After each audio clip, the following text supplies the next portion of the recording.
اور جو میری نصیحت سے منہ پھیرے گا اس کی زندگی تنگ ہو جائے گی، اور قیامت کو ہم اسے اندھا کر کے اٹھائیں گے۔ وہ کہے گا کہ میرے پروردگار، تو نے مجھے اندھا کر کے کیوں اٹھایا؟ میں تو دیکھتا بھالتا تھا۔ اللہ فرمائے گا کہ ایسا ہی چاہیے تھا، تیرے پاس ہماری آیتیں آئیں تو تو نے ان کو بھلا دیا، اسی طرح آج ہم تجھ کو بھلا دیں گے۔ اور جو شخص حد سے نکل جائے اور اپنے پروردگار کی آیتوں پر ایمان نہ لائے، ہم اس کو ایسا ہی بدلہ دیتے ہیں، اور آخرت کا عذاب بہت سخت اور ہمیشہ باقی رہنے والا ہے۔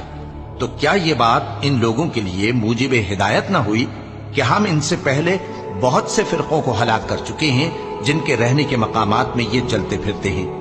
عقل والوں کے لیے اس میں بہت سی نشانیاں ہیں۔ اور اگر ایک بار تمہارے پروردگار کی طرف سے پہلے صادر اور جزائے اعمال کے لیے ایک میعاد مقرر نہ ہو چکی ہوتی تو نزول عذاب لازم ہو جاتا۔